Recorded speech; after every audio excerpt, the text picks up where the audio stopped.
তাকবীর, এই সানাটা আমরা পড়ব। এরপর ইমাম সাহেব পরপর 3টা তাকবীর দিবেন, সেই তাকবীর শুরুতে হাত উঠানো হবে। দ্বিতীয় তাকবীর অর্থাৎ তাকবীরে তাহরিমা ছাড়া যে 3টা তাকবীর হবে, সেই 3টা তাকবীরের দ্বিতীয় তাকবীরে আবার হাত বাঁধার পরে সূরা ফাতিহা সহ কিরাত করা হবে। প্রথম রাকাত নামাজ আদায় শেষ হবে। দ্বিতীয় রাকাতে প্রথমে কিরাত হয়ে যাবে। কিরাতের পরে যখন রুকুতে যাওয়া হবে, রুকুতে যাওয়ার পূর্বে আবারও 3বার পরপর ইমাম সাহেব তাকবীর দিবেন। তাকবীরের সময় আমরা হাতগুলো উঠাবো এবং চতুর্থ তাকবীরটা হবে, সেটা হবে রুকুতে যাওয়ার তাকবীর। তখন আমরা রুকুতে যাব। এই এতটুকু বিষয় একটু স্মরণ রাখলে তাহলে আমাদের কোনো নামাজ আদায় করতে পেশ লাগবে না বা কোনো সমস্যা হবে না। আশা করি ইনশাআল্লাহ।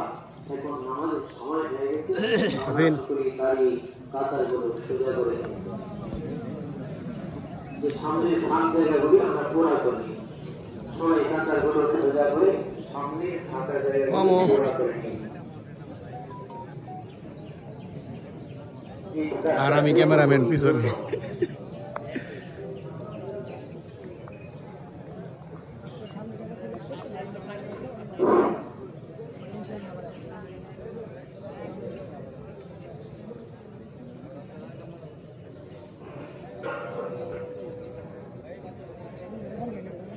নামাজ শুরু হয়ে যাবে, নামাজ শুরু হয়ে যাবে, সামনে কাতারগুলি পুরা করে সোজা করে দাঁড়াবে।